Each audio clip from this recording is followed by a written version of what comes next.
ওং জননীং শারদাং দেবীং রামকৃষ্ণং জগদ্গুরুং পাদপদ্মে তয়ো শ্রিত্বা প্রণমামি মুহুর্মুহুঃ। নমস্কার। শ্রী শ্রী মায়ের কথা এই অনুষ্ঠানে আপনাদের স্বাগত। আমরা মা শারদার যে বিখ্যাত স্মৃতিকথা, ওই নামেই শ্রী শ্রী মায়ের কথা, সেই গ্রন্থটিকে অবলম্বন করে এই অনুষ্ঠানে এগোব। শ্রী শ্রী মায়ের কথা মায়ের একেবারে প্রথম দিককার স্মৃতিকথাগুলির মধ্যে অন্যতম। রামকৃষ্ণ সংঘের খুব বরিষ্ঠ সন্ন্যাসী স্বামী অরূপানন্দজি তিনি এই গ্রন্থটির যে সম্পাদনা সেটি সুসম্পন্ন করেছিলেন। এই গ্রন্থের মধ্যে আমরা শ্রী শ্রী মায়ের খুব অন্তরঙ্গ চিত্র পাই। তাদের মধ্যে যে চিত্রগুলি দিয়েছেন তাদের মধ্যে পুরুষ ভক্তেরা যেমন আছেন, তেমনি স্ত্রী ভক্তেরাও রয়েছেন। সেই স্ত্রী ভক্তদের বা মহিলা ভক্তদের যে স্মৃতিকথা, সেখানে শ্রী শ্রী মাকে আবার অন্য এক রূপে, খুব অন্তরঙ্গ ঘরোয়া রূপে পাই। শ্রী শ্রী রামকৃষ্ণ লীলা প্রসঙ্গ, শ্রী শ্রী রামকৃষ্ণ কথামৃতের মতো গ্রন্থ, যেখানে ঠাকুর শ্রীরামকৃষ্ণের জীবন এবং বাণী রয়েছে বিধৃত, সেটি পড়তে গেলেই পদে পদে যেমন আমাদের মনে হয় যেখানটা একটু ব্যাখ্যার জায়গা রয়েছে, কেউ করে দিন বা নিজের মনে সেই দিকটিতে অগ্রসর হই, কিন্তু মায়ের কথা সেটি যেন ব্যাখ্যা ছাড়াই পড়া যায়। আবার যখন সেটি পড়া হয়, শোনা হয়, তখন সেটি অত্যন্ত শক্তিশালী রূপে অপূর্বভাবে মনের অনেক সন্দেহ নিরসন করে এবং মনে অভাবনীয় শান্তি এনে দেয়। এটি যে মা শারদার স্মৃতি কথা পড়তে গিয়ে কি করে হয় বা সেটি ভাবতে গিয়ে কি করে হয় তা বলা মুশকিল, কিন্তু শত সহস্র মানুষের জীবনে এমনটাই হয়েছে। মা খুব কাছের বস্তু, তো সেই জন্য হয়তো তার মুখের কথা, তার শ্রীমুখে উচ্চারিত শব্দগুলি শুনতে শুনতেই মানুষের আনন্দ হয়। আমরা এই অনুষ্ঠানে সেইভাবেই শুনব। কোথাও কোথাও হয়তো একটু দাঁড়িয়ে আমাদের মতো করে ভাবব যে আমাদের মা কি বলছেন এবং কি বোঝাতে চাইছেন, এবং যিনি শুনছেন তার হয়তো খুব আনন্দ হচ্ছে, সেই সব প্রসঙ্গের মধ্যে একটু একটু দাঁড়াবো। আমরা এই শ্রী শ্রী মায়ের কথাতে প্রথমেই যার স্মৃতি কথাটি পাই, তিনি সরজুবালা। ইনি সেই বিখ্যাত অভিনেত্রী নন, কিন্তু মায়ের স্নেহধন্যা, আশীর্বাদ ধন্যা আর একজন, যিনি কিনা বিখ্যাত নয়ও বটে আবার বিখ্যাতও বটে। মা তো তাকে অভয় শ্রীচরণ দান করেছেনই, আবার এই শ্রী শ্রী মায়ের কথায় প্রথমেই তার স্মৃতি কথা আছে, ভারী অন্তরঙ্গ কথা আছে, এবং অধুনা মায়ের যে বিখ্যাত উক্তিগুলি তার কয়েকটি এই স্মৃতিকথার মধ্যে আছে। তাই এই সরজুবালাকেও ভক্ত, অনুরাগী, উৎসাহী মানুষজন খুব মনে রাখেন। প্রথম দর্শন 1317 সরজুবালা লিখছেন। খুব মিষ্টি প্রসঙ্গ। মায়ের কাছে টুকটুক টুকটুক করে হাজির হয়ে যাওয়ার যে ঘটনা, সেটি মায়ের কৃপাতেই ভারী মধুর ভঙ্গিতে পরিবেশিত। প্রথম দর্শন 1317 লিখছেন এইরকম: কলিকাতা পটলডাঙ্গার বাসায় শুক্রবার সকালে শ্রীমান অমুক, তখনকার দিনের পদ্ধতি তো সবাই নাম দেননি, শ্রীমান বলে ড্যাশ দেওয়া আছে, শ্রীমান অমুক বলে গেল, কাল শনিবার মায়ের শ্রীচরণ দর্শন করতে যাব, আপনি তৈরি হয়ে থাকবেন। কাল তবে মায়ের দর্শন পাব? সারা রাত আমার ঘুমই এলো না। আজ 1317 সন, প্রায় 14-15 বৎসর হয়ে গেল কলিকাতায় আছি। এতকাল পরে মায়ের দয়া হলো কি? এতদিনে কি সুযোগ মিলল, এই কথা লেখিকা বলছেন। ওই যে 14-15 বছর হলো কলকাতায় রয়েছেন, তাও সুযোগ হয়নি। সুযোগ হয়নি মানে তার হাতের কাছে একটা কারণ হচ্ছে যে সেকালের একজন ভদ্র মহিলা, পুরো রমণী, তাকে কে নিয়ে যাবেন সেটি একটি দিক। আরেকটি হচ্ছে ওরা জানতেন যে এই মায়ের দর্শন চট করে পাওয়া যায় না, মায়ের ছবি তো একেবারেই পাওয়া যায় না। তাই কোথাও একটা মনের মধ্যে ওই রকম ভাব হচ্ছে, যার জন্য বলছেন এতকাল পরে মায়ের দয়া হলো কি। তাহলে এই যে পটলডাঙ্গা থেকে মায়ের বাড়ি বেশি দূরে তো নয়, কিন্তু এই যে বলছেন যে মায়ের দয়া হলো কি, তার মানে কোথাও একটা ভেতরে রয়েছে যে যেমন মন্দিরে দেবী দর্শন করতে গেলে লোকে বলে যে তার ইচ্ছে না হলে দর্শন হয় না। কত রকম শরীর খারাপ থেকে আরম্ভ করে সুবিধে অসুবিধে এইসব নানান রকম হয়ে হয়তো হয় না, হয়তো কোনো কোনো সময় পরিকল্পিত হয়েও ভেস্তে যায়।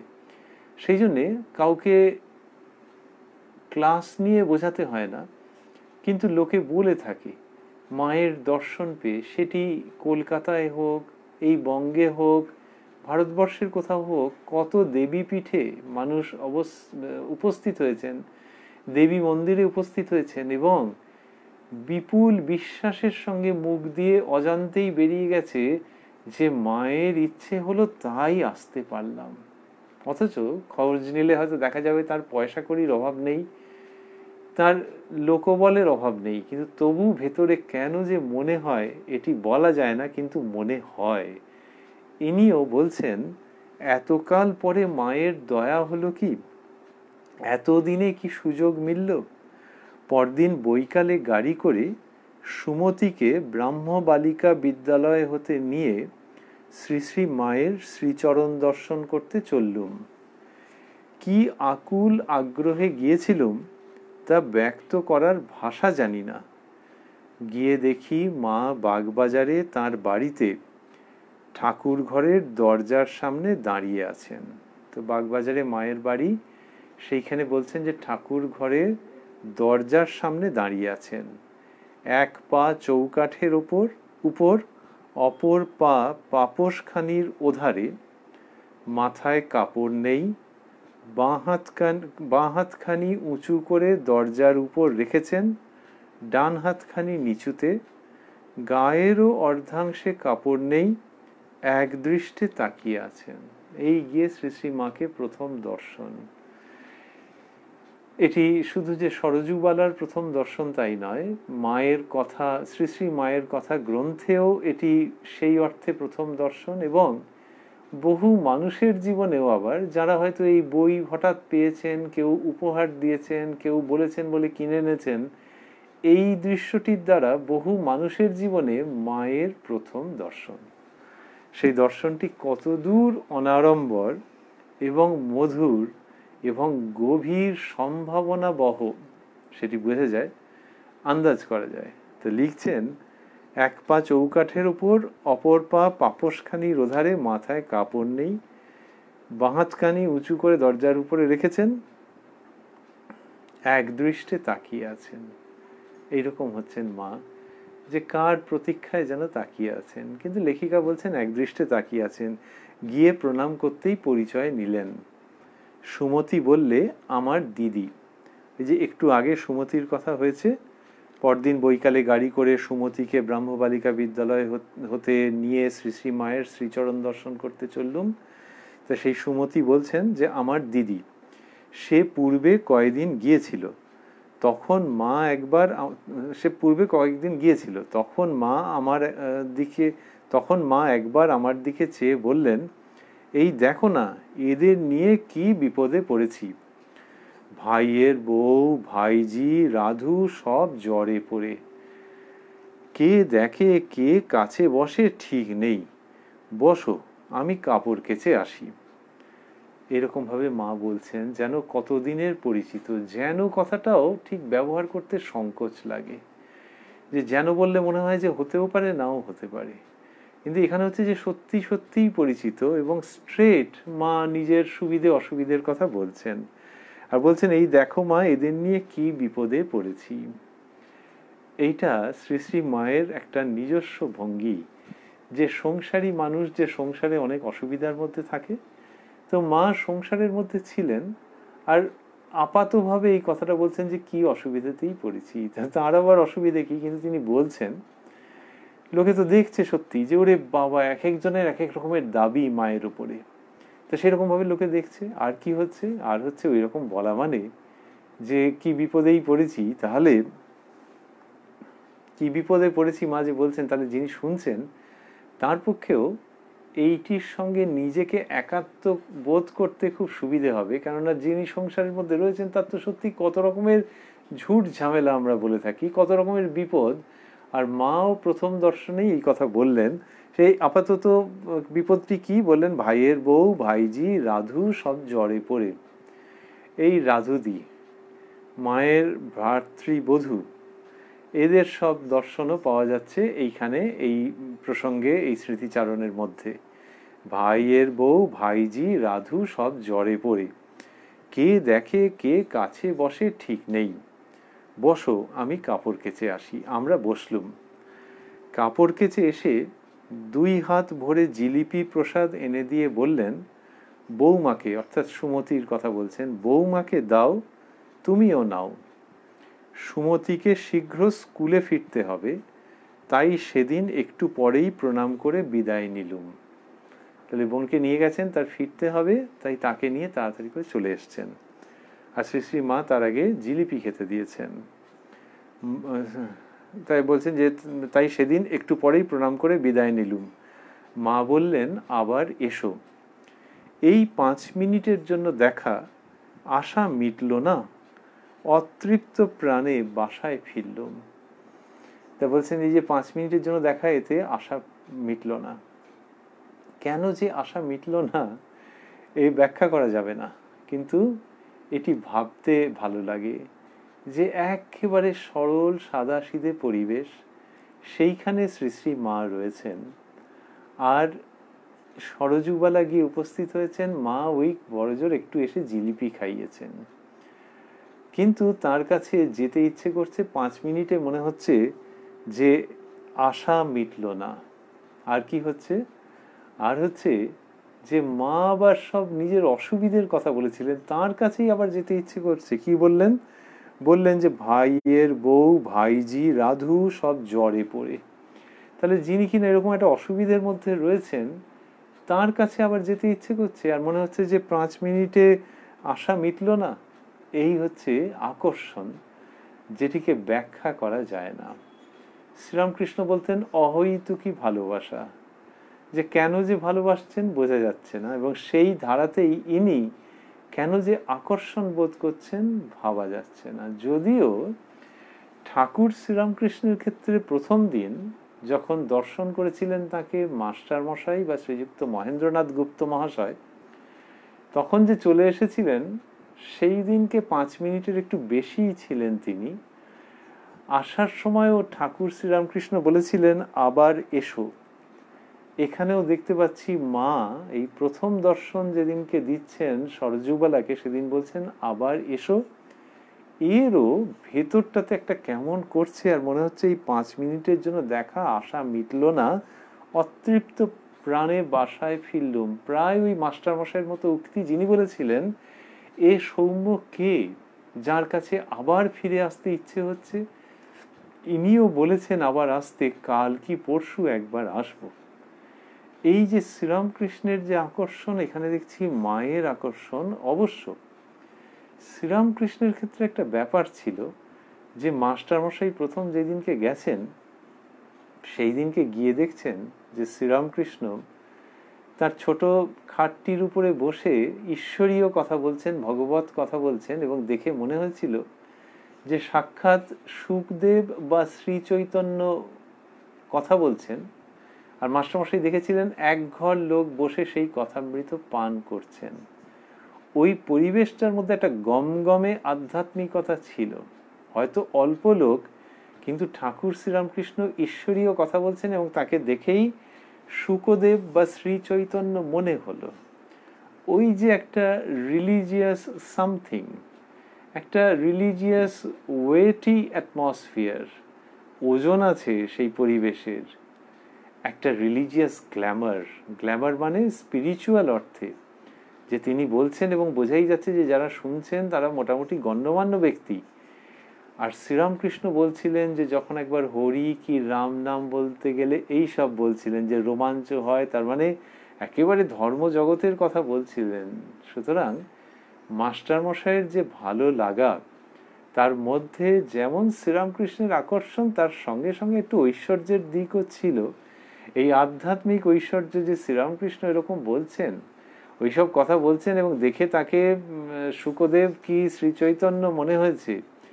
শুধু তাই নয়, একঘর লোক বসে তার কথা শুনছে, আর ইনি চৌকাটের ওখানে দাঁড়িয়ে একটা পা এদিকে একটা পা পাপসে দিয়ে আর বলছেন, এই রাধু ভাইজি আর এই ভাইয়ের বউ, এদের নিয়ে, এদের জ্বর, এদের নিয়ে কি অসুবিধাই পড়েছি।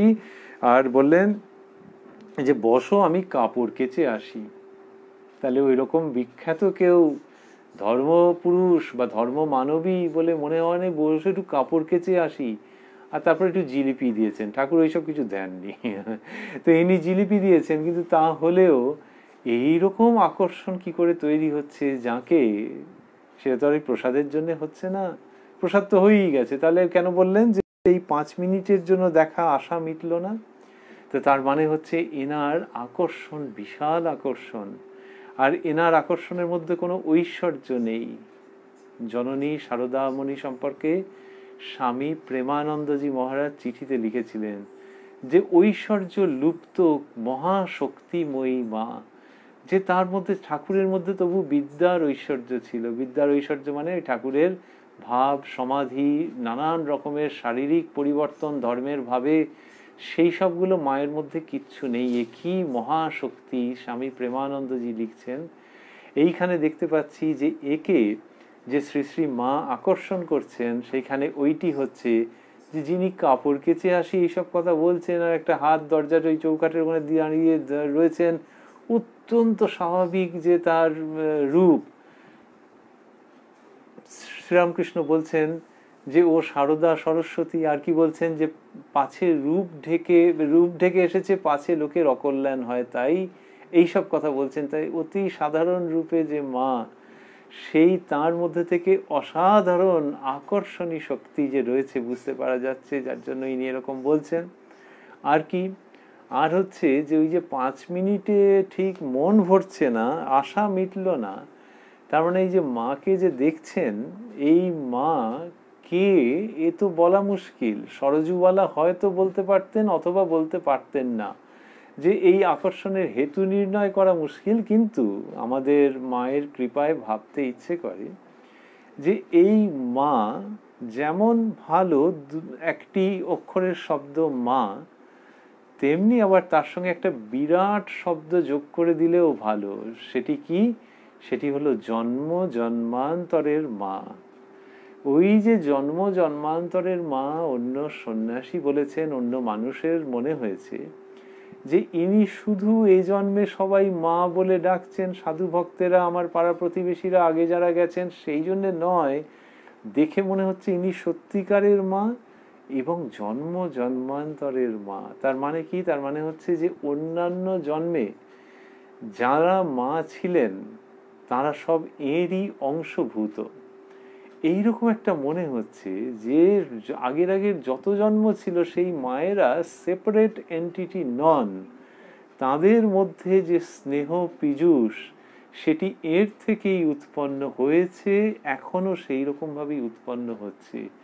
এই জন্ম জন্মান্তরের মা যিনি বলে থাকুন না কেন, যে পূজ্যপাদ মানুষই বলে থাকুন না কেন, তার 10% অনুভূতিও যদি কারুর হয়ে থাকে, তার মনে হবে যে 5 মিনিটে আশা মিটল না। সেই কারণে মাকে দর্শন করে যখন চলে আসছেন এবং এই উক্তি করছেন, তখন আমাদের মনে হচ্ছে যে এই যে দর্শন, এই যে মিলিত হওয়া, এই যে ঘরে ফেরা, এই যে আপনজনের কাছে আসা, এই যে মায়ের অভয় অঙ্কে আশ্রয় পাওয়া, এ বোঝানোর জন্য আমাদের কাছে কোনো শব্দ নেই, শুধু সেটি অনুভব করা যায়। কিন্তু তবু আমরা শব্দ দিয়ে আস্তে আস্তে আর একটুখানি মায়ের কাছে যাব, মায়ের আশেপাশে ঘোরাফেরা করার চেষ্টা করব। 30শে মাঘ 1317 প্রসঙ্গ এরপরে আসছে। সরজুবালা লিখছেন যে 30শে মাঘ 1317 শ্রী শ্রী মা সেদিন বলরাম বাবুর বাড়ি গিয়েছিলেন। আমি তার বাগবাজারের বাড়িতে গিয়ে একটু অপেক্ষা করতেই মা ফিরলেন। প্রণাম করে উঠতেই হাসি মুখে জিজ্ঞাসা করলেন, কার সঙ্গে এসেছো? আমি বললুম, আমার এক ভাগ্নের সঙ্গে। তো ওই সরজুবালা জানেন না, তিনি বাগবাজারে গেছেন মায়ের বাড়িতে, একটু অপেক্ষা করতেই মা ফিরছেন। কি সুন্দর! ভাগ্যিস মোবাইল টোবাইল ছিল না, থাকলে কি হয়, লোকে ব্যতিব্যস্ত হয়ে ফোন করে যে কখন উনি আসবেন। আরেকজন কাউকে যদি জিজ্ঞেস করে জানা যায়, ওহো টাওয়ার পাচ্ছি না, একার কাণ্ড। ওটা না থাকলে টেকনোলজি নেই, যোগাযোগ ব্যবস্থা একটু কম আছে, সেটা যেমন তেমনি আবার এই আনন্দটা হয়তো পাওয়া যেত না। যদি জানা যেত জিপিএস দিয়ে যে তিনি অমুক জায়গায় আছেন অমুক জায়গায় আছেন, ও তাহলে বসে বসে বলে দিত যে এই তো আর আধ মিনিটের মধ্যে তিনি ফিরবেন। কিন্তু একজন ভদ্র মহিলা গেছেন, তো গিয়ে তিনি বসে আছেন, আর শ্রী শ্রী মা খুব কাছে হলেও অন্য এক জায়গায় গেছেন। তাহলে এই ভদ্রমহিলা কতক্ষণ অপেক্ষা করতে পারবেন যদি মা তার মধ্যে না আসেন? এই আশঙ্কার মধ্যে থেকে, এই অনিশ্চয়তার মধ্যে থেকে যখন মা আসছেন, তখন সেটি মানুষের জীবনে দৈবী আবির্ভাবের মতো, যে কোনো মোবাইল দিয়ে ঠাওর করতে পারিনি। মোবাইলের টেকনোলজির বাইরে কোনো রকম যন্ত্রপাতি দিয়ে বোঝা যায় না। জপ ধ্যান সাধনা দিয়ে আগে থাকতে প্রেডিক্ট করা যায় না যে অমুক সময়ে ঈশ্বরীর দর্শন লাভ হবে। যতই বড় বড় মানুষের আশীর্বাদ থাকুক, তবু তার দর্শন লাভ যে হবেই হবে এ বলা যায় না। তার বাগবাজারের বাড়িতে গিয়ে একটু অপেক্ষা করতেই মা ফিরলেন। এই যে মা ফিরছেন, এটি ভারী চমৎকার। এর মধ্যে অন্য আনন্দ আছে। এরকম তো আগেকার দিনে বহু হয়েছে। আমাদের জীবনে যখন মোবাইল ছিল না, তখন তো এরকম অনুভূতি সকলেরই কারো না কারো অভিজ্ঞতায় হয়েছে যে যার জন্য গেছেন, ভাগ্যিস তিনি ফিরে এসছেন, কি আনন্দ কি আনন্দ। তো এখানে যখন মা শারদা ফিরছেন, তখন তো আনন্দ হবেই, আর তার সঙ্গে আরো একটু, সেটি হচ্ছে যে আমরা ভাবছিলাম জন্ম জন্মান্তরের মা। তাহলে এই জন্মে যে মায়ের ঘরে, যে মায়ের কোলেই জন্ম হয়ে থাকুক না কেন, সকল মা যার মধ্যে রয়েছেন সেই অনন্ত রূপিণী শারদা, তাকে পেয়েছো কি এই জন্মে? না। কিন্তু যখন তাকে দর্শন করলে, যখন তার দিকে মন গেল, যখন 5 মিনিটে মনে হলো যে আশা মিটল না, তখন আসলে মা ফিরলেন তোমার জীবনে। এই দ্বিতীয় দর্শনের দিন যখন বলছেন যে আমি তার বাগবাজারের বাড়িতে গিয়ে একটু অপেক্ষা করতেই মা ফিরলেন, এইটি হচ্ছে the returning of the Holi mother to your present life. তোমার বর্তমান জীবনে মা ফিরলেন। মা দূরে দূরে ছিলেন, কত কষ্টের কথা। আসল যে মা, তার সঙ্গে দেখা হচ্ছে না, সে তো জীবনের সবচেয়ে বড় দুঃখ। তো সেই মা ফিরেছেন, এবং আমরা যেটি পড়ছি 30শে মাঘ 1317 সেদিন বাগবাজারের বাড়িতে মা ফিরলেন। প্রণাম করে উঠতেই হাসি মুখে জিজ্ঞাসা করলেন, কার সঙ্গে এসেছো? তাহলে এই যিনি ফিরছেন এই জন্মে, তার আবার হাসি মুখ, প্রসন্ন মুখে জিজ্ঞাসা করছেন, কার সঙ্গে এসেছো? আমি বললাম, আমার এক ভাগ্নের সঙ্গে।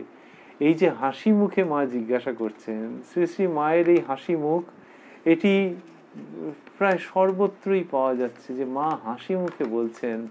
তিনি সমস্ত কিছুর মধ্যে তার প্রসন্ন মুখখানিকে যেন আমাদের দর্শনের জন্য রেখে দিয়েছেন। আর সেইখানেই মনে পড়ে যে তার পতি দেবতার কথা, তার ধর্ম সঙ্গী শ্রীরামকৃষ্ণের কথা, যারও হাসি মুখ ছিল। মাস্টারমশাই প্রথম দিন গিয়ে দেখলেন যে ঠাকুর শ্রীরামকৃষ্ণ সহাস্য বদন, এবং সেইখানে তিনি সহাস্য বদনে হরি কথা কহিতেছেন। এই যে হাসি মুখে শ্রীরামকৃষ্ণ কথা বলছেন এবং ঈশ্বরীয় প্রসঙ্গ করছেন, এটা মাস্টারমশাই প্রথম দিন দেখেছেন। তারপর দ্বিতীয় দিন ঠাকুর শ্রীরামকৃষ্ণ দাড়ি কামাবেন, তার আগে নাপিত এসে বসে, এই দ্বিতীয় দিন। তারপর তৃতীয় দিন, তারপর চতুর্থ দিন, সব দিনের বর্ণনাতে তার সহাস্য বদনের কথা আছে, হাসি মুখে। আর তাঁরই সহধর্মিনী, তার সম্বন্ধেও আমরা পেলাম যে তিনি কি বললেন, যে হাসি মুখে জিজ্ঞাসা করলেন কার সঙ্গে এসেছো। এমনিতে কেউ একজন গুরু স্থানীয় বা গুরু স্থানীয়া সবসময় যে তার হাসি মুখ থাকে তা নয়, অনেক সময় সিরিয়াস মুখ হতে পারে, ভাবগম্ভীর মুখ হতে পারে, কিন্তু মা শারদার সহাস্য বদন, এটি হচ্ছে রামকৃষ্ণ শারদার যুগল অস্তিত্ব বা একক অস্তিত্ব, যেহেতু তারা পৃথক নন। ওই একই হাসি কখনো পুরুষ শরীরে রামকৃষ্ণের মধ্য দিয়ে, কখনো স্ত্রী শরীরে জননী শারদামণির মধ্যে দিয়ে ঝরে ঝরে পড়েছে, জগৎকে মুগ্ধ করেছে, জগৎকে প্রসন্ন করেছে, জগৎকে পবিত্র করেছে, জগৎকে শাপ মুক্ত করেছে। মা শারদা হাসছেন, বলছেন ভালো আছো বৌমা? ভালো আছে? এতদিন আসনি, ভাবছিলুম অসুখ করলো কিনা। বিস্মিত হয়ে ভাবলুম একদিন মাত্র 5 মিনিটের দেখা, তাতে মা আমাদের কথা মনে করেছেন, ভেবে আনন্দে চোখে জলও এলো। তো মা বলছেন এতদিন আসনি, ভাবছিলুম অসুখ করলো কিনা। অসুখ করলো নাকি? এটা তো একটু অদ্ভুত কথা, কারণ 5 মিনিট তো ওই যে উনি কাপড় ধুয়ে টুয়ে এসেছেন, একটু জিলিপি প্রসাদ দিয়েছেন, এরা খেয়ে চলে এসেছে। তাহলে এর বোন আগে গেছেন, কিন্তু ইনি তো আর যাননি। তাহলে এত চিন্তা কেন? এতদিন আসনি, এই যে এতদিন আসনি ভাবছিলুম অসুখ করলো নাকি, এইটি মা বলছেন। এবং স্বাভাবিকভাবে ইনি বিস্মিত হয়ে বলছেন একদিন মাত্র 5 মিনিটের দেখা, তাতে মা আমাদের কথা মনে করেছেন, ভেবে আনন্দে চোখে জলও এলো। খুব সরল সাদাসিধে ভাবে বলছেন যে ভেবে আনন্দে চোখে জলও এলো, এইটা বলছেন। আর ওই যে মা বলছেন ভাবছিলুম অসুখ করলো নাকি, উত্তর কি? উত্তর হয়তো না, কিন্তু আমাদের মনে হয় হ্যাঁ। কেন না, ওই যে মাকে যে দেখা হয়নি, এ জীবনে পাওয়া যায়নি, তার মানে অসুখ, সুখ নেই, শান্তি নেই, আনন্দ নেই। হয়তো ফুর্তি আছে, মজা আছে, সেলিব্রেশন আছে, মেতে থাকা আছে, কিন্তু আনন্দ নেই, যথার্থ সুখ নেই, অসুখ। তা মা বলছেন যে ভাবছিলুম অসুখ করলো নাকি। তো মাকে দেখলে অসুখের অবসান হয়, মায়ের দর্শনে আনন্দের সূচনা হয়। আর ওই যে একটু আগে লেখিকা বলছিলেন, সরজুবালা বলছিলেন যে মায়ের পা, মায়ের শ্রীচরণ কোথায় আছে, ওইটি বর্ণনা দিচ্ছিলেন প্রথম দিনে গিয়ে। বলছেন এক পা চৌকাঠের উপর, অপর পা পাপোশখানির ওধারে। তো এত ডিটেল কি দরকার ছিল যে চৌকাঠের উপরে একটি পা আর একটি পা পাপোশের ওধারে? এরা তো গেছেন, এগুলো লিখেছেন তো পরে। ওই যে শ্রীচরণ, তার মধ্যে যে কি জাদু আছে, তার মধ্যে যে কি ধর্ম আছে, তার মধ্যে যে কি অধর্মের বিনাশ আছে, এইগুলি এরা জানতেন। শ্রীরামকৃষ্ণ বলছেন নিজের সম্বন্ধে যে তার পদসেবা, বলছেন এক জায়গায় যে এর অনেক মানে আছে, এতে অজ্ঞান অবিদ্যা সব যাবে। ওই সামান্য পদসেবা সকলে সুযোগ পেতেন না, যারা পেতেন তারা দেখতেন যে জোরে জোরে পা টিপে দিতে গেলে তার খুব অসুবিধা হয়, খুব ধীরে ধীরে করতে হতো, সতর্কভাবে। আর শ্রীরামকৃষ্ণ বলছেন যে এতে অবিদ্যা অজ্ঞান সব যাবে।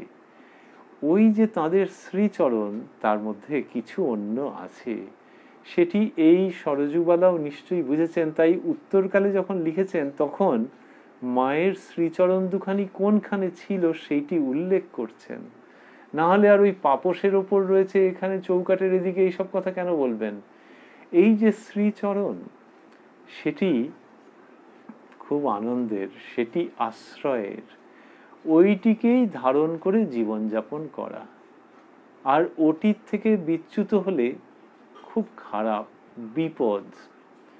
শ্রীরামকৃষ্ণের আরাত্রিক ভজনে স্বামী বিবেকানন্দ লিখছেন সম্পদ তব শ্রীপদ ভব গোষ্পদ বারি যথায়। তাহলে তোমার শ্রীপদ হচ্ছে আমাদের সম্পদ, যেখানে ওই গরুর খুরের যে ইমপ্রেশনটা থাকে, যে গর্ত হয়ে যায় ওইটার জন্য, তাতে যে জলটুকুনি ধরে, জগৎ ওইটুকুনি মনে হয় যখন তোমার শ্রীপদের কথা মনে পড়ে।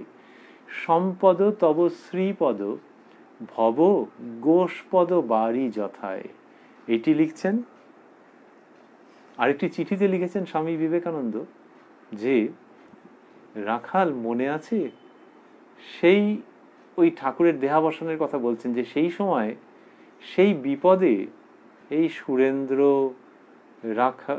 বলরাম মাস্টার, এরা সকলে আমাদের সেই বিপদের বন্ধু। তাহলে শ্রীরামকৃষ্ণের দেহাবসানের পরে ওই যে বরানগর মঠে যখন এরা গিয়ে সমবেত হচ্ছেন, সেই সময়কার প্রসঙ্গে বলছেন যে ওই সুরেন্দ্র, বলরাম মাস্টার, এরা সব আমাদের বন্ধু সেই বিপদের সময়। বিপদ কোথায়?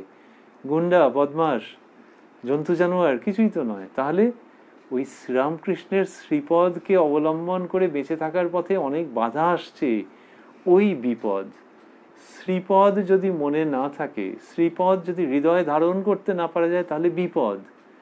সম্পদ তব শ্রীপদ, ওই যে তার শ্রীপদ চ্যুত হলে বিপদ, তেমনি মায়ের দর্শনচ্যুত হলে অসুখ।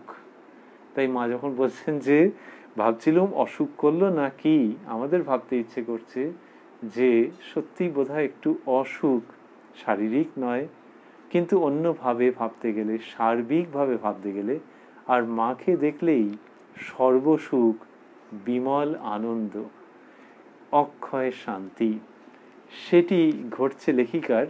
এবং মা যে চলে এলেন বলরামবাবুর বাড়ি থেকে, আমরা বলছিলাম যে মোবাইল ছিল না, কেউ ফোন করে খবর নেবেন তার কাছ থেকে বা সঙ্গী সাথীদের কাছ থেকে, বা অন্তত একজনকে খবর দিয়ে দেবেন যে আমি এসেছি, একটু ওকে বলবেন, এই সব ছিল না। যে একটা SMS করবো, হোয়াটসঅ্যাপ করবো, কি একটা ফোন করে যে ওকে একটু বলবেন যে আমি এসেছি, এসব ছিল না। কিন্তু ছিলও বটে, দেখবো আমরা।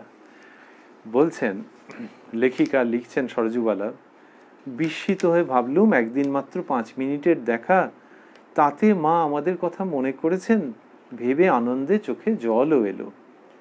মা আমার পানে সস্নেহে চেয়ে তুমি এসেছো, তাই ওখানে অর্থাৎ বলরামবাবুর বাড়িতে বসে আমার মন চঞ্চল হয়ে উঠেছিল।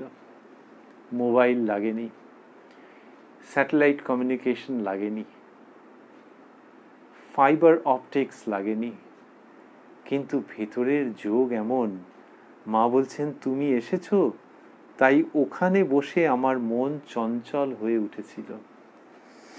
এই মা ভারী অদ্ভুত। বলরামবাবুর বাড়িতে গেছেন আর সেইখানে বলছেন যে আমার মন চঞ্চল হয়ে উঠেছিল। লেখিকা বলছেন আমি একেবারে অবাক হয়ে গেলুম। তো মায়ের মনও নাকি চঞ্চল হয়ে উঠেছে, এরকম হয় নাকি? তো ওই যে আছে যে ভগবানের জন্য যদি তুমি 1 পা এগোও, তিনি 100 পা এগিয়ে আসবেন। তো এরও সরজুবালার নিশ্চয়ই ভেতরের টান ছিল। ওই যে তিনি লিখেছেন না, কত আনন্দ করে লিখেছেন যে এতকাল পরে মায়ের দয়া হলো, কি এতদিনে কি সুযোগ মিলল। তার মানে ভেতরে তো তার ওই ভাবটা ছিল যে আমি এতদিন আই ওয়াজ মিসিং সামথিং। সুতরাং এখন সেই টানটাতে মনে হচ্ছে যে ও তাহলে এখন সেই সুযোগ হলো। তার মানে ইনি 1 পা হলেও এগোবার চেষ্টা করেছেন, আর এখানে ইনি 100 পা এগিয়ে এলেন। 100 পা মানে কোথায়? বলরামবাবুর বাড়ি থেকে বাগবাজারের বাড়িতে। শুধু তাই নয়, কৈলাস থেকে কি বৈকুণ্ঠ থেকে লক্ষ কোটি যোজন পার হয়ে তিনি এসে বলছেন ওখানে বসে আমার মন চঞ্চল হয়ে উঠেছিল। আরো ভাবছি যে কৈলাস বা বৈকুণ্ঠ, সেইখানে হর পার্বতী, লক্ষ্মী নারায়ণের প্রসঙ্গ আমাদের মনে পড়ে। তো আবার বলরামবাবুর বাড়িতে যাওয়া মানেও কিন্তু হর পার্বতী, লক্ষ্মী নারায়ণ। কেন না, সেখানে শ্রীরামকৃষ্ণ আছেন, তার পুজো হয়। তিনি কতবার গেছেন, হয়তো 100 বারেরও বেশি গেছেন, যা হিসেব করে পাওয়া যাচ্ছে। তো সেখানে একসঙ্গে এরা ছিলেন, মা এবং ঠাকুর ছিলেন একসঙ্গে। এই ভদ্রমহিলা সরজুবালা এসেছেন আর মা বলছেন যে ওখানে বসে আমার মন চঞ্চল হয়ে উঠেছিল। যেখানে ঠাকুর রয়েছেন সেইখানে বসে এই ভক্ত মেয়ের জন্য মায়ের মন চঞ্চল হয়ে উঠেছিল। গ্রন্থের নাম শ্রী শ্রী মায়ের কথা, এইভাবে রচিত হয়েছে। কিন্তু সম্পাদক মহারাজ অন্যরা মিলে এই গ্রন্থের মধ্যে যা দিয়েছেন, যা পরিবেশন করেছেন, আমাদের মনে হয় যে আমরা তাঁদের শ্রীমুখ এবং শ্রীপদের দিকে তাকিয়ে বোধহয় ভাবতেই পারি যে এই গ্রন্থের নাম এমনটা ভাবা যেতে পারে শ্রী শ্রী মায়ের কথামৃত। এ তো অমৃত কথা, যা মা বলছেন বা যা মা উচ্চারণ করছেন। এবং এই মুহূর্তে দেখতে পাচ্ছি সরজুবালা শুনছেন, চোখে জল এসে যাচ্ছে, বলছেন ভেবে আনন্দে চোখে জলও এলো। এই যে আনন্দে চোখে জল আসছে, এ তো ভারী চমৎকার ব্যাপার। আনন্দে চোখে জল আসা, এটা কারোর অভিজ্ঞতা হয়? হ্যাঁ, অনেকের হয়, যে ভগবানের জন্য ভেবে চোখে জল আসছে, আনন্দে ভেতরটা টনটন করে উঠছে, চোখে জল আসছে। কিন্তু ওই শ্রী শ্রী মাকে দর্শন করে যার কিনা আনন্দে চোখে জল আসছে, তার একটা অন্য রকমের স্বীকৃতি, সৌভাগ্য, এটা ভাবতেই ইচ্ছে করে। আর কি দ্বিতীয়বারেতেই এইরকম হয়েছে, মায়ের এমন ব্যবহার যে দ্বিতীয়বারেই আনন্দে চোখে জল এসেছে। আরেকজন এই চোখের জলের কথা শুনেছিলেন, কিন্তু দ্বিতীয়বারে কেঁদেছিলেন বলে আমাদের মনে হচ্ছে না। তিনি নরেন্দ্রনাথ দত্ত। তিনি যখন ঠাকুর শ্রীরামকৃষ্ণের কাছে গিয়েছিলেন, গিয়ে বলেছিলেন সেই প্রথম দর্শনেতে যে মশাই আপনি কি ঈশ্বর দেখেছেন? তখন তার উত্তরে শ্রীরামকৃষ্ণ বলেছিলেন যে হ্যাঁ দেখেছি, তোমাকে যেরকম দেখছি তার থেকেও স্পষ্ট রূপে দেখেছি, আর তোমাকে দেখাতেও পারি। এইসবের পর খুব আন্তরিক ভঙ্গিতে বলেছিলেন যে দেখো, লোকে মাঘ ছেলের জন্য ঘটি ঘটি কাঁদে, ঈশ্বরের জন্য কে কাঁদছে বলো। এই যে ঈশ্বরের জন্য কান্নার কথা নরেন্দ্রনাথকে বললেন, কিন্তু নরেন্দ্রনাথ সেদিন বা তারপরের দিন কেঁদেছিলেন কিনা আমরা জানি না। নরেন্দ্রনাথ পুরুষ মানুষ, তার পুরুষ শরীর, কেঁদেছিলেন কিনা বলতে পারবো না। কিন্তু তবু ভাবতে ইচ্ছে করে যে মাস্টার মশাইও যে গেছেন, প্রথমবার গেছেন, দ্বিতীয়বার গেছেন, কেঁদেছেন কি, কফটা চোখের জল পড়েছে জানি না। কিন্তু শ্রীরামকৃষ্ণকে যেভাবে ভালোবেসেছেন, শ্রীরামকৃষ্ণকে যেভাবে হৃদয়ে ধারণ করেছেন, শ্রীরামকৃষ্ণের জন্যে ঘর সংসারকে রিডিফাইন করে নিয়েছেন, এবং সেই হাতের ব্যথায় কাতরাতে কাতরাতে কথামৃত রচনা করেছেন, সেগুলো তো অন্য সংবাদ। বাট স্টিল চোখের জলের প্রসঙ্গে যদি আসি, শ্রীরামকৃষ্ণ বারবার ওই ঈশ্বরের জন্য কে কাঁদছে বলো এটা বলতেন। আর সেই কান্নার যেন তিনি মানুষকে উত্তরাধিকারী করে গেছেন, যে অন্যদের জন্য তো কত কাঁদো, বুঝতে পারি, দুঃখ হয়, কষ্ট হয়, কিন্তু ভগবান যাকে না পাওয়া হচ্ছে জীবনের সবচেয়ে বড় অপ্রাপ্তি, তাকে না পেয়ে চোখে জল পড়ে না, এরকম ভাবে বলেছেন। মানে তার মধ্যে দিয়ে আশীর্বাদ যেন এসেছে। আর আমরা দেখছি এই 1317 সালের 30শে মাঘ, much after the demise, the passing away of Sriramakrishna, এই সরজুবালা লেখিকা তিনি মায়ের কাছে দ্বিতীয়বার গিয়ে বলছেন যে ভেবে আনন্দে চোখে জলও এলো, এই কথা তিনি বলছেন। আর মা তার দিকে সস্নেহে তাকিয়ে এরকম কথা বললেন। বলতে বলতে কি হচ্ছে, তো এই যে চোখের জল, মায়ের জন্য চোখের জল, অহৈতুকী অশ্রু বর্ষণ, সেটি ঘটছে। তা বলে বললেন যে আমি একেবারে অবাক হয়ে গেলাম, ওই যে মায়ের ওরকম মন চঞ্চল হয়ে উঠেছিল এটা শুনে। মায়ের একটি শিশু ভাইপোর, অর্থাৎ খুদে মার একটি শিশু ভাইপোর জন্য সুমতি 2টি পশমের টুপি দিয়েছিল। মাকে উহা দিতে এই সামান্য জিনিসের জন্য কতই খুশি হলেন। সেই বাচ্চার জন্য 2টো পশমের টুপি। তক্তপোষের উপর বসে বললেন, বসো এখানে আমার কাছে। পাশেই বসলুম। মা আদর করে বললেন, তোমাকে যেন মা আরো কত দেখেছি, যেন কতদিনের জানাশোনা। বলছেন যেন কতদিনের জানাশোনা, এই কথা বলছেন। আর পাশে বসালেন তাকে। এই শ্রী শ্রী মা, যিনি একেবারে আপন করে নিচ্ছেন, আর বললেন বসো এখানে আমার কাছে। এখানে আমরা দেখব যে আবারও যে মা কোনো আলাদা করে উপদেশ দিচ্ছেন না, অন্তত এখনো পর্যন্ত আমরা সেরকম পাইনি, পরে পাবো। কিন্তু উপদেশ দিচ্ছে না, কিন্তু একদম আপনজন ঘরে ফেরা, তাতে যেমন আনন্দ করেন সেই রকম করছেন। আর বলছেন, তোমাকে যেন মা আরো কত দেখেছি, যেন কতদিনের জানাশোনা। এই যাকে বলছেন তিনি অবাক হয়ে যাচ্ছেন, কিন্তু মা ওই রকম বলছেন। ওই জন্ম জন্মান্তরের মা বলছেন, যিনি গেছেন সরযুগবালা, যিনি সব লিখেছেন, তিনি একটা আকর্ষণ অনুভব করছেন, কিন্তু ওই যে আমরা বলছিলাম অহৈতুকী আকর্ষণ, যে কেন যে আকর্ষণ সেটি বুঝতে পারছেন না। কিন্তু ওই মনে হচ্ছে যে 5 মিনিটে মন আশা পূর্ণ হলো না, আবার গেছেন, গিয়ে মায়ের মিষ্টি কথা শুনে কেঁদেই ফেললেন, চোখে জলই এসে গেল। আর মা বলছেন যে তোমাকে যেন মা আরো কত দেখেছি, যেন কতদিনের জানাশোনা। আমি বললুম, কি জানি মা, একদিন তো কেবল 5 মিনিটের জন্য এসেছিলুম। তিনি ওইটা বুঝতে পারছেন না যে মা বলছেন অনেক দিনের জানাশোনা। এইটা হচ্ছে অদ্ভুত ব্যাপার। মাকে প্রণাম করে গিরিশচন্দ্র ঘোষ জিজ্ঞেস করেছিলেন, তুমি কেমন মা? ভারী সুন্দর প্রশ্ন, যে তুমি কেমন মা। কেন এরকম প্রশ্ন করলেন?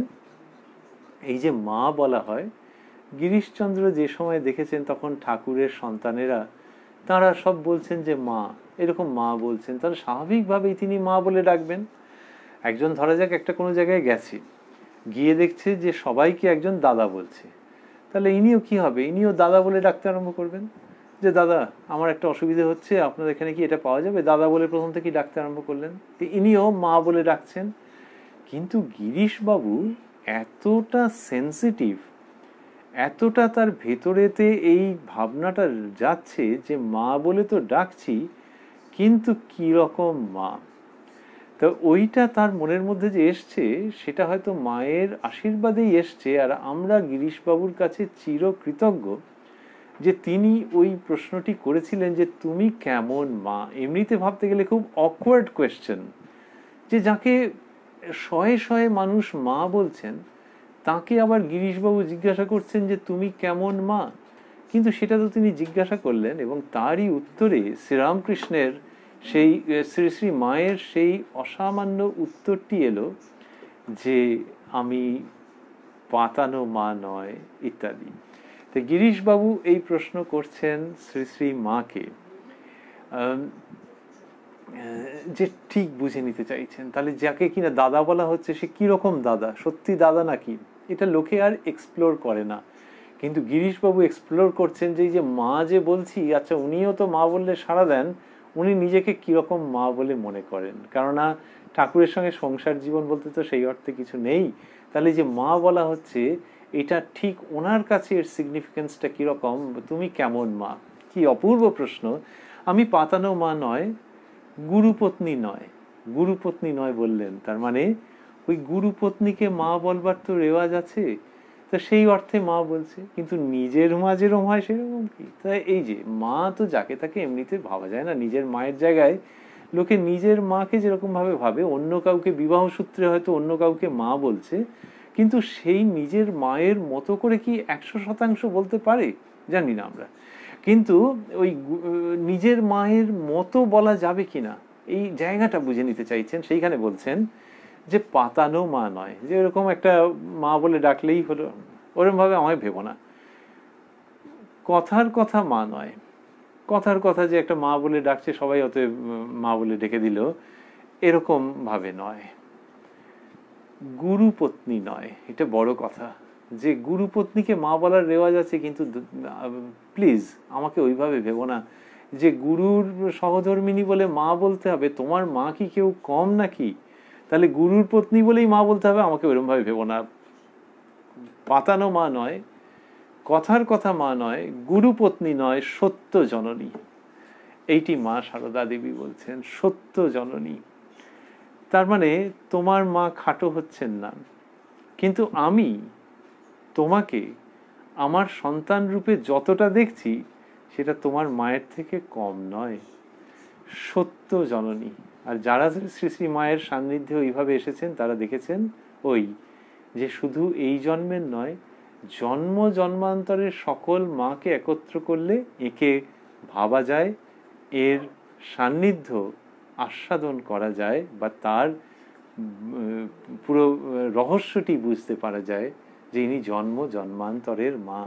তো সেই জন্যে যখন মা বলছেন যে কি জানি মা একদিন তো কেবল 5 মিনিটের জন্য, ইনি যখন বলছেন কি জানি মা একদিন তো কেবল 5 মিনিটের জন্য এসেছিলাম, তখন ইনি অবাক হয়ে যাচ্ছেন, কিন্তু মায়ের দিক থেকে ওইভাবে তিনি ওয়েলকাম করছেন, ওইভাবে তিনি বরণ করে নিচ্ছেন মেয়েকে, কারণ তিনি সত্য জননী। যে এই মেয়ে যদি বাপের বাড়িতে যায়, লোকে বলে বাপের বাড়ি, তো বাপের বাড়ি মানে মায়েরও বাড়ি, তো সেইখানে যখন যায় তখন তার মা যেরকম ভাবে তাকে গ্রহণ করেন, ও এই মা শারদা সেই রকম ভাবে যেন মেয়ে অনেক দিন বাদে ফিরেছে সেইভাবে তাকে গ্রহণ করছেন, আর বলছেন তোমাকে যেন মা আরো কত দেখেছি, যেন কতদিনের জানাশোনা। এইসব প্রসঙ্গ রয়েছে বলেই হয়তো সাধুরা যারা সংকলন করেছেন তারা এই স্মৃতিকথাটিকে প্রথমে দিয়েছেন। তো যখন লেখিকা বলছেন যে কি জানি মা, আমি তো কেবল 5 মিনিটের জন্য এসেছিলাম, তখন কি হয়েছে লিখছেন যে মা হাসতে লাগলেন ও আমাদের 2 বোনের অনুরাগ ভক্তির অনেক প্রশংসা করলেন। আমরা কিন্তু ওই সকল কথার কতদূর যোগ্য তা জানি না। ক্রমে ক্রমে অনেক স্ত্রী ভক্ত আসতে লাগলেন। ভক্তি বিগলিত চিত্তে সকলেই মায়ের হাসি মাখা স্নেহ ভরা মুখ পানির পানে একদৃষ্টে চেয়ে আছেন। অরূপ দৃশ্য আমি আর কখনো দেখিনি। বলছেন আরো সব স্ত্রী ভক্তরা আসছেন এবং ভক্তি বিগলিত চিত্তে সবাই তাকিয়ে আছেন কার দিকে? মায়ের হাসি মাখা, আবারও সেই হাসির প্রসঙ্গ আছে, যে হাসি মাখা মুখ, মায়ের হাসি মাখা স্নেহ ভরা মুখখানির পানে একদৃষ্টে চেয়ে আছেন। অন্যরা একদৃষ্টে চেয়ে আছেন, চোখ সরাতে চাইছেন না। অরূপ দৃশ্য আমি আর কখনো দেখিনি, তার মানে এর আগে কখনো দেখিনি। আর এতে অবাক হওয়ার আছে এই জন্যই যে আবার আমরা ভাবছি যে একেবারে অনাড়ম্বর পরিবেশ, দক্ষিণেশ্বর কালীবাড়ির মধ্যে গিয়ে শ্রীরামকৃষ্ণকে প্রথম দর্শন মাস্টার মশাইয়ের। শ্রীরামকৃষ্ণ যেমন ঈশ্বর পুরুষ, তেমনি আবার দেবালয়ে দর্শন তাকে। আর এখানে বাগবাজারে মায়ের বাড়িতে একেবারে সাধারণ, সেই সময়তে একেবারে সাধারণ, সেইখানে ওই যাকে মা বলা হচ্ছে তার দিকে এতজন ভক্ত মহিলা তারা চেয়ে আছেন। তা বলছেন, আর যার দিকে চেয়ে আছেন তার দিকে তাকিয়ে দেখছেন যে তার হাসি মুখ, স্নেহ ভরা মুখখানি, হাসি মাখা স্নেহ ভরা মুখখানি, তার মানে একদৃষ্টে চেয়ে আছেন। অরূপ দৃশ্য আমি আর কখনো দেখিনি। এই যে সরজুবালা বলছেন, আমাদেরও ভাবতে ভালো লাগছে যে ওই মায়ের দিকে তাকিয়ে সবাই হাসি মুখে রয়েছেন। লিখছেন, মুগ্ধ হয়ে তাই দেখছি। এমন সময় বাসায় ফিরবার তাগিদ এলো, গাড়ি এসেছে। মা তখন উঠে প্রসাদ দিয়ে খাও খাও করে একেবারে মুখের কাছে ধরলেন। অত লোকের মধ্যে, অত লোক মানে মহিলা, তা সত্ত্বেও বলছেন অত লোকের মধ্যে একলা অমন করে খেতে আমার লজ্জা হচ্ছে দেখে বললেন, লজ্জা কি, নাও। তখন হাত পেতে নিলুম। তবে আসি মা বলে প্রণাম করে বিদায় নেবার সময় বললেন, এসো মা এসো, আবার এসো। একলা নেমে যেতে পারবে তো, আমি আসবো। এই বলে সঙ্গে সঙ্গে সিঁড়ি পর্যন্ত এলেন। তখন আমি বললুম, আমি যেতে পারবো মা, আপনি আর আসবেন না। মা তাই শুনে বললেন, আচ্ছা একদিন সকালে এসো। পরিপূর্ণ প্রাণে ফিরলুম। ভাবলুম এ কি অদ্ভুত স্নেহ। এইটি লেখিকা লিখছেন। তাহলে তার যে বয়স, আমরা তো আন্দাজে ভাবছি মাঝ বয়সী হয়তো হবেন, তাহলে সেখানে নিজের বাবা মা ভাবি, আত্মীয় স্বজন ভাবি, স্নেহ কি তিনি পাননি? কিন্তু এখানে বলছেন এ কি অদ্ভুত স্নেহ, যে বর্ণনা করা যাচ্ছে না, এরকম আগে আস্বাদন করা যায়নি। অথচ কি হলো, ওই একটুখানি প্রসাদ দিলেন, সঙ্গে সঙ্গে এলেন, বললেন আমি নিচে অবধি যাবো কিনা, এইসব। ওই জন্যই আমরা ভাবছিলাম যে আলাদা করে কিছু কথা নেই, অথচ কথামৃত এমন কিছু একটা হচ্ছে যার থেকে উনি ভাবছেন যে অদ্ভুত স্নেহ। আমরা কিছুদিন আগে গুরু পূর্ণিমায় ছিলাম। শ্রী শঙ্করাচার্য গুরুর যে স্তোত্র রচনা করেছেন তার মধ্যে একটি স্তোত্রে আছে যে গুরু বটবৃক্ষের মূলে বসে আছেন, বটবৃক্ষ মূলে, আর তার পায়ের কাছে শিষ্যেরা, আর গুরু চুপ হয়ে বসে আছেন, তিনি নির্বাক, আর তার উপস্থিতিতেই শিষ্যদের মনের সংশয় নিবারণ হয়ে যাচ্ছে।